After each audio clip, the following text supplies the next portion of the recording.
When I was a young designer, I used to stress when it came to the design process, especially with logo design. I was always anxious about what to do, in what order, and how much time to spend on each step. Stress and anxiety can reduce your creativity and take the fun out of the design process. So over the past 10 years, I have been really focusing on my process and refining my process so I can be more efficient as a designer and spend more time being creative rather than stressing about the process. Today, I have a really methodical process that I have been using for the past 7 years as a freelance logo and brand designer, which allows me to focus more on creativity and has yielded amazing results for me over the years. In this video, I'm going to share with you the logo design process I use and what we are going to undertake on this course. So let's get into it.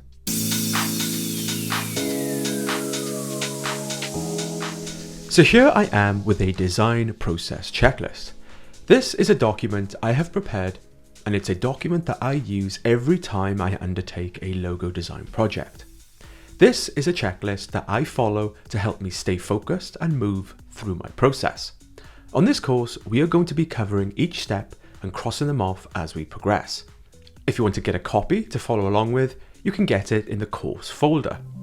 The course folder comes with my complete logo design solution I will be demonstrating on this course, including all my design example files and documents at each step to aid your learning experience. The folder also comes with design resources, such as a logo design process checklist, process documents and templates, a project folder structure, color sample charts, and a logo proposal document example, all of which you can not only learn from, but use in your own design process. To get the full learning experience and use the resources to help develop your own logo project, I recommend you get the course folder. Download link with instructions is in the description.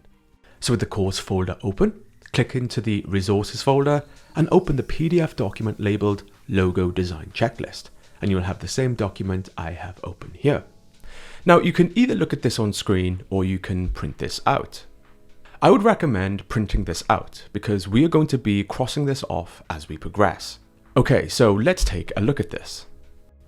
So when I develop my logo design, I undertake 4 key phases. Phase 1, learn and discover concept territories. Phase 2, visual concept and design. Phase 3, visual artwork and design. And phase 4, present to client. Now each phase is designed to compartmentalize each crucial part of the process, which allows me to focus and organize my time. When I start a design project, I will always start with phase 1, and I won't progress onto the next phase 2 until I am happy and satisfied with the results from the first, and I won't progress onto phase 3 until I'm happy with the results from phase 2, and so on. This process guarantees I spend adequate time on each key part in the right order, so I can initially discover ideas, progress and develop designs, and produce great results. So before we begin our project and start the design process, let's take a quick look at each phase. So when beginning any design project, I will always start with phase 1, learn and discover concept territories. Now, when undertaking design, you want to avoid making arbitrary decisions. Good design has meaning and substance, and this phase is all about discovering that meaning and substance. Young and new designers may be inclined to jump straight into the creative part of the design process and think about the end solution as soon as they receive a brief. But I always find taking some time to think about the project and discover ideas first can make my design solution far more impressive. This initial stage of the project can possibly be one of the most important, because here you will be looking to discover and generate lots of ideas which we will be taking forward to develop our visual design on later in the process. The initial stage of a project can require a fair bit of work, though the more time you spend on this, the more you can generate and discover cool ideas for your design. So in this phase, I will undertake the following steps. Step 1, design brief review, recap and understanding. Step 2, project research, understanding and inspiration. Step 3, brainstorming. Step 4, plan creative direction. And step 5, visual research and inspiration. So for step 1, we'll be taking a closer look at the design brief, where we will be looking to get a full understanding of the requirements and look to highlight and extract any key bits of useful information that may influence any ideas and themes to inspire a possible creative solution. Now, there may be occasions where you may not be provided a brief. In that case, there are steps you can take to build one yourself, which I will be talking about later in the course. Once we have reviewed the design brief, we should have clear understanding of the project and the requirements, which will give us direction on what to research next. In step 2, we will undertake project research to expand our understanding and learn more about the product, company, or business and the context of what we will be designing for. Once we have undertaken project research, we should then have even more insight and understanding about the project. In step 3, we will undertake a brainstorming session where we will take all the insights we have learned about the project and look to connect the dots to discover and identify any meaningful and relevant areas and territories we can develop ideas and base our visual design on later in the process. With discovered areas of interest and territories, we can then move into the next step. In step 4, we will plan our creative direction. Here we will get decisive about our creative territories and start to plan exactly what we will focus our design on going forward, and outline the visual research we can undertake to inspire our design. With our creative direction established, we can then move into step 5, where we will undertake visual research. Here we will look to research visual elements that reflect the concept territories established from the brainstorming session. Here we will research a variety of visual elements with the aim to narrow them down to inspire our direction. So the first phase is all about discovery. In the early stages of discovery, we won't be thinking of design solutions. We will just be looking to find anything original or profound we can take into the next phase. So once I'm happy and satisfied I have some good ideas and concept territories established, I will then move on to the next phase. Phase 2, visual concept and design. So this is where the creativity really starts, and we can begin to get hands-on, put pen to paper and have some fun. This phase is all about taking ideas discovered in the previous phase and looking how they can materialize visually as a potential logo design. In this phase, I will undertake the following steps. Step 1, sketch ideas. Step 2, refine sketches and draw scamps. And step 3, compose logo formulas. So for step 1, we will begin by sketching our initial logo ideas on paper. It's here where we will be testing and evolving our ideas in search of a logo design. Here we will be looking to explore and experiment with our thinking, turn our initial thoughts and ideas into visual sketches, stress test our ideas on paper, and look to identify any possible ideas and logo solutions.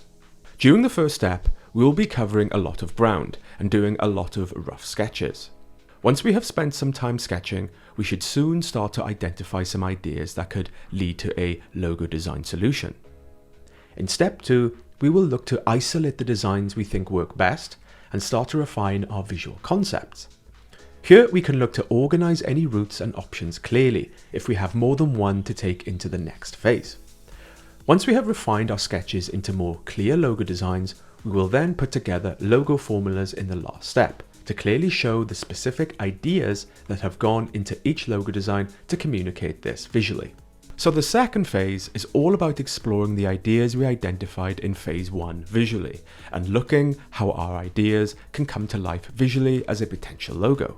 Once I am happy and satisfied I have some good ideas and logo designs on paper, I will then move on to the next phase. Phase 3, visual artworking and design. So this is where we focus on particular logo design ideas and start to develop more final, polished artwork in preparation to present to the client. Here we will be looking to craft and refine artwork on the computer. In this phase, I will undertake the following steps. Step 1, convert sketch designs into vector artwork. Step 2, use typography. Step 3, finalize logo compositions. And step 4, finalize color. So for step 1, we will take a chosen logo sketch design or designs and start to develop and craft them on the computer using creative software tools, where we will be looking to craft the shape and form of the logo.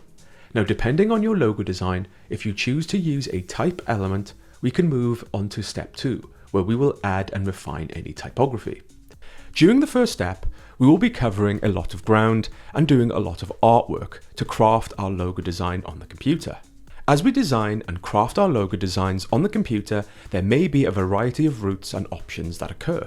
In step 3, we will look to isolate the logo designs we think work best and start to finalize our logo compositions we want to present to the client. Here we will look to organize any routes and options in preparation to present to the client. Finally, once all artwork has been established for the logo design, we can then move into the last step where we can focus on color. Here we will identify and establish appropriate and meaningful color choices to apply to our design, which will complete the logos ready to present to the client. So the third phase is all about getting onto the computer and bringing our logo designs to life using creative software tools to finalize them. Once I have developed my logo designs or designs to a point I am happy and satisfied with, I can then move on to the final phase. Phase 4, present logo designs. So once we have our logo designs in a good place, we will then start thinking about how we are going to present them to a client. Here we will want to look at how we can make our logo design look really impressive and make a good impression. This is where we will take our final polished logo designs and place them into a logo proposal document ready to present to a client. In this phase, I will undertake the following steps. Step 1, place logo designs into in situ visual examples. Step 2, create a proposal deck. Step 3, present to team members or the client. Step 4, implement feedback and resubmit. And step 5, deliver logo assets to client. So up to this point in the process, we will have been working a lot in 2D, focusing on the logo design itself. Now, when it comes to presenting, we will want to make a big impression and wow the client. A really good technique to do this is to place a logo design in situ. In step 1, we will place logo designs into in situ visual examples, which will help the client see how the logo design will work in real life, in a variety of sizes, which really helps to sell a logo design. Once we have some really good in situ visuals of the logo design, we will then move into step 2, where we will prepare a proposal. Here we will be looking at how we can put together a logo design proposal presentation and look at all the variables that need to be included, ready to present to the client. Once we have completed the proposal document, we will then move into step 3, where we will need to present our design to the client. Once presented, we will then move into step 4 and implement any feedback from the presentation and resubmit. And finally, once a logo design has been approved and signed off, we will undertake the last step in the process where we will prepare and deliver the logo assets to the client, completing the project. So that is the logo design process I use and we will be undertaking on this design course. On this course, we are going to be covering each step in depth, and I will be showcasing my approach to each. Now, some of you may be wondering, how long does this process take?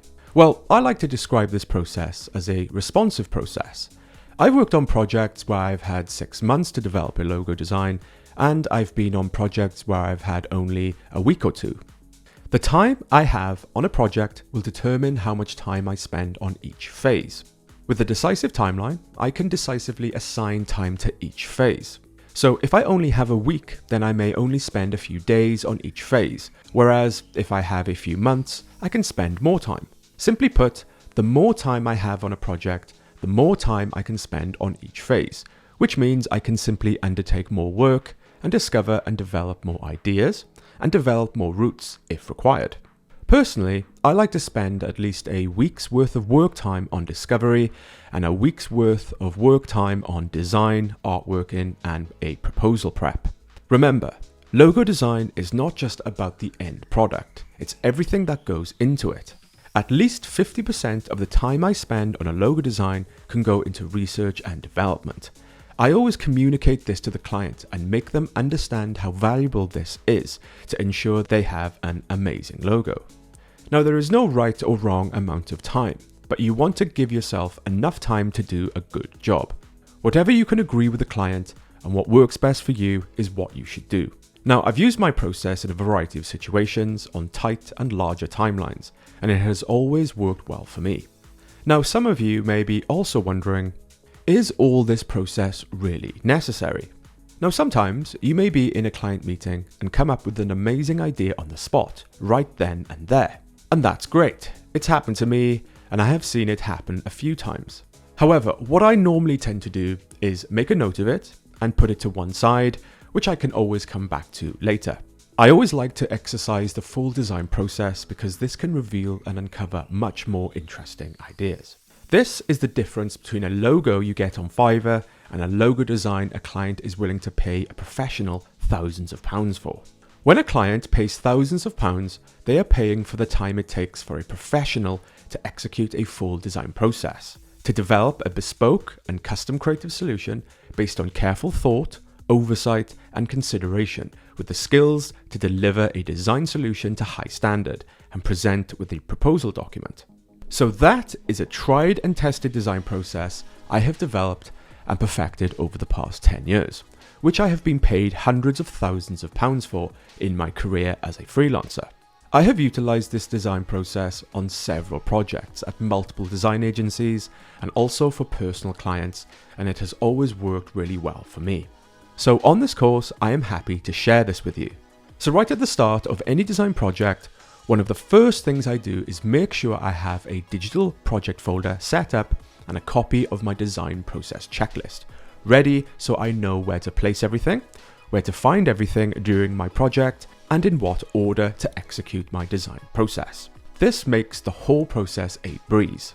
In the next video, we are going to quickly set up a digital project folder which will organize everything we do for the entire project and get the checklist ready to keep us focused. So see you in the next video.